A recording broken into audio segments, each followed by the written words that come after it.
pain, the suffering, the thirst in my throat. There was water on the ground, but there was a layer of fat on top of it. Water! I wanted water. I cared about nothing else. I drank that water.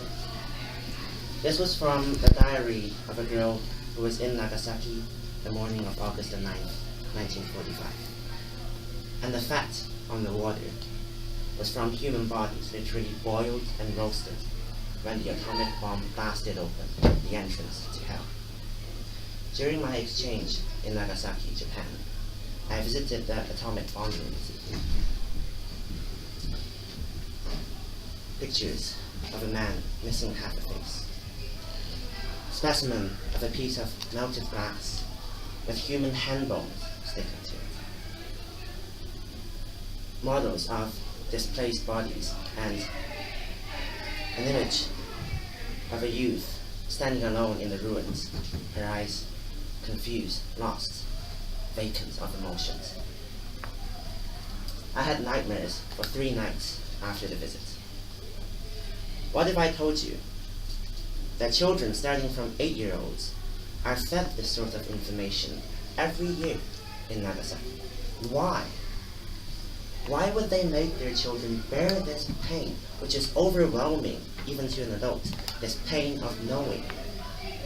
Because this pain, this suffering, is essential to humanity and thus also crucial to our education. Let's focus on Japan first. In Japan, the memories of the atomic bombing are kept alive through the education system. During my exchange, I organized a heartless discussion on the topic of World War II, and I can see that their pacifist views are strongly influenced by those horrible depictions in their textbooks.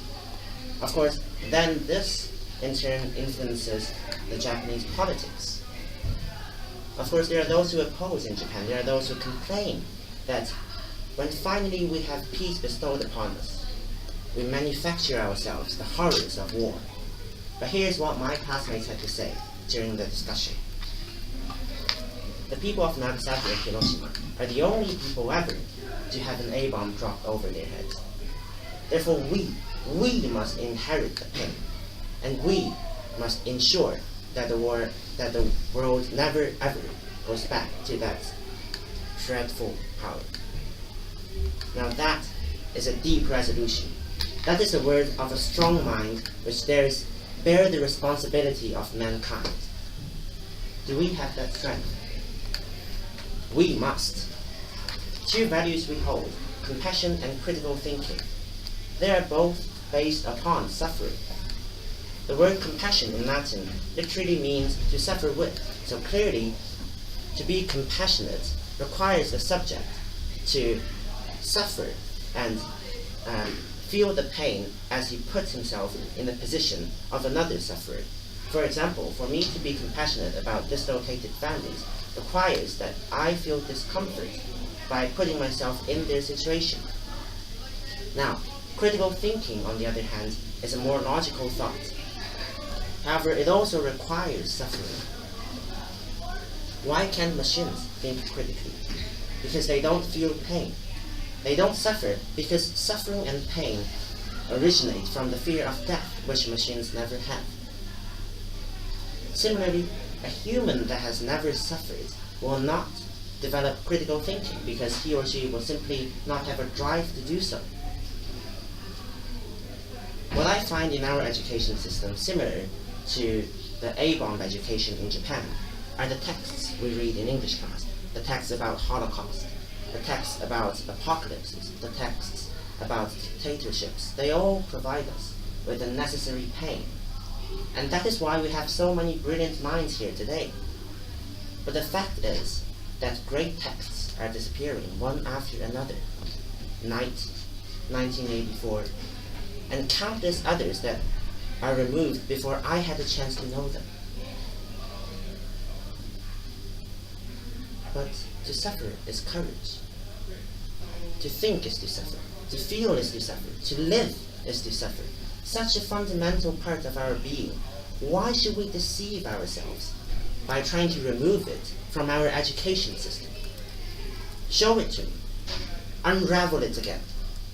The painful truth.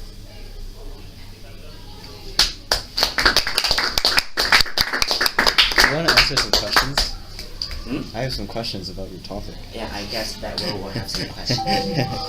So, you said that they feed all this necessary information for pain, Yeah. right? But what about anger as well? Do you think it feeds enough anger for us to also to maybe, I don't know, like, do you think we're also fed anger? Anger is anger can act as a fuel to drive us to move in some way, but it doesn't provide us with the logical motive.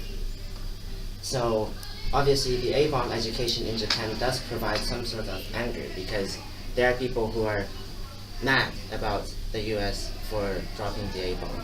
Mm-hmm. But that's not the objective, because the pain is so overwhelming that this anger is covered up.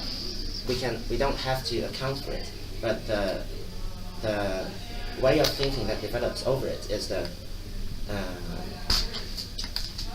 dominant part. So when people hear about the A-bomb, they don't think, they don't even feel anger for about the US dropping the bomb. They just like physically feel disgust, and that's the objective of that system of education.